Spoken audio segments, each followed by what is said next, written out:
สบายดีเส้นลงน้ำลง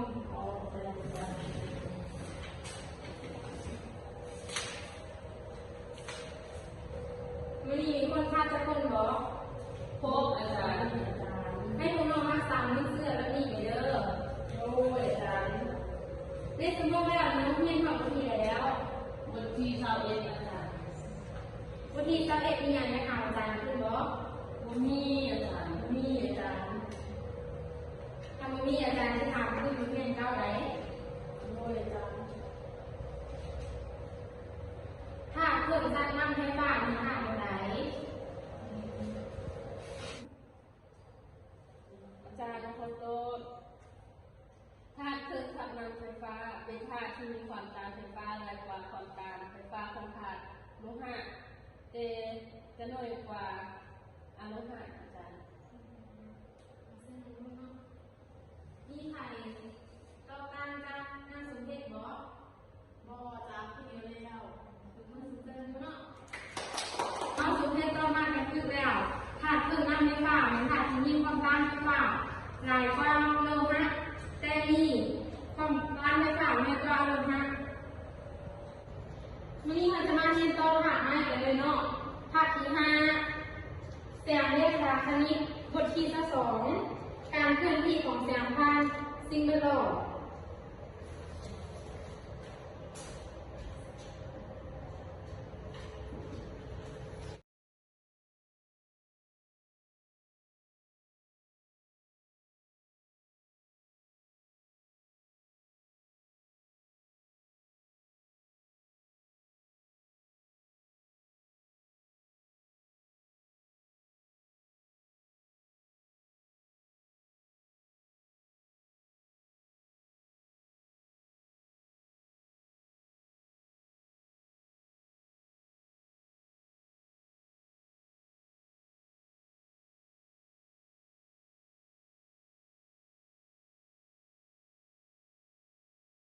วันเข้ากับบทเรียน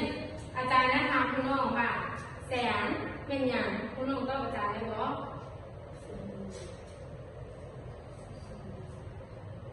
ต้องได้เหรอ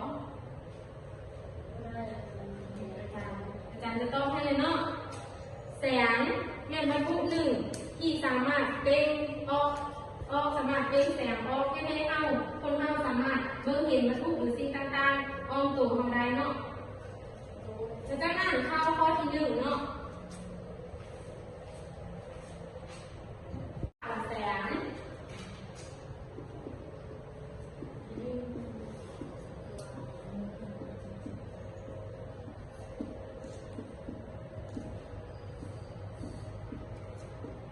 กันหนึ่งบ่แสง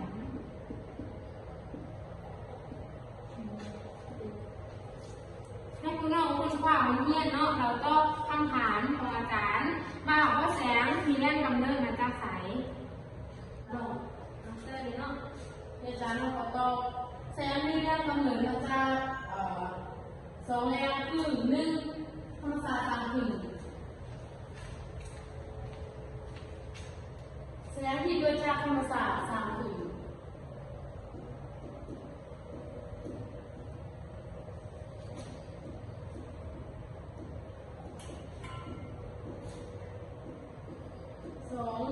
แสงที่เกิดจากมนุษย์ต่างถิ่น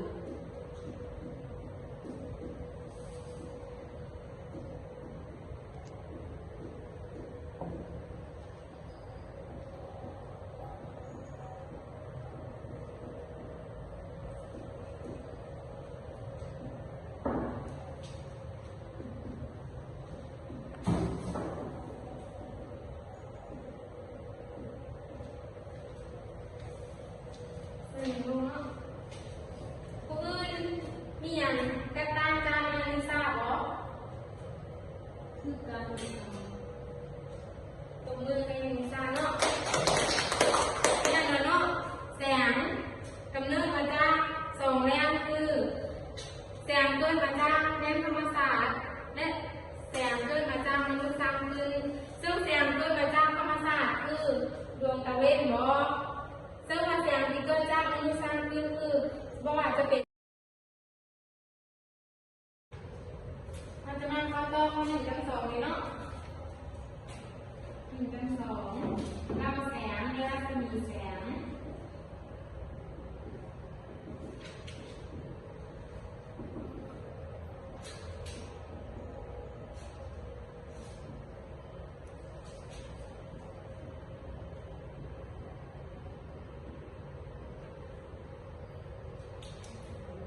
อกไฟ ให้ ใส่ คุณน้องอ่านดูข้อหนึ่งหน่อยกับข้อสองเนาะ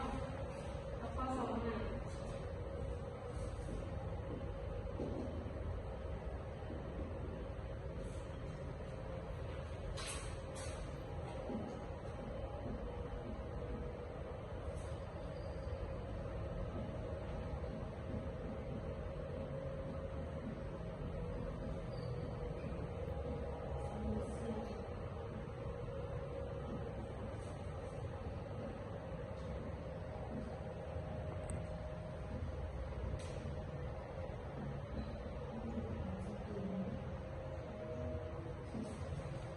900,000 1 กุ้งรัศมีแสนลายอันประกอบเข้ากันซึ่งว่ารัศมีแสนเงินแสนที่ออกจากโบแสน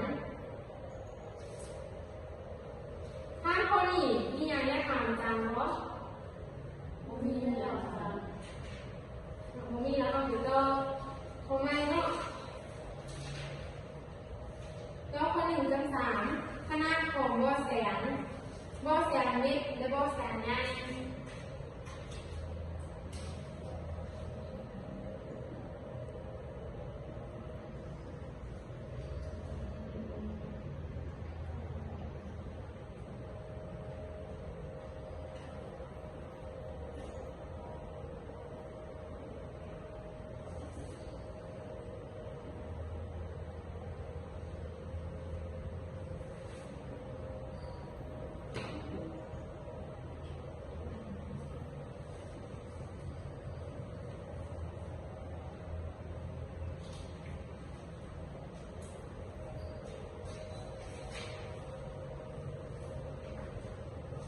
ข้อนี้อาจารย์จะอธิบายในเนาะเพราะว่ามันเป็นบ่อสั้นเนาะบ่อแซมเล็กถ้าสมมติว่าเทียนเนาะมันใต้แบบนั้นมันนี่เราเรียนเกี่ยวกับข้อหนึ่งเนาะส่วนข้อสองเนี่ยถ้าให้คุณน้องไปอ่านตึ้งอีกข้อสมมตินะอาจารย์จะขึ้นสอนต่อข้อสองเพราะว่าสมมตินี้มันเวลาใกล้จะหมดแล้วนั้นอาจารย์ให้คุณน้องกำเรียนได้กับ3 ข้อหน่อยนี่เนาะ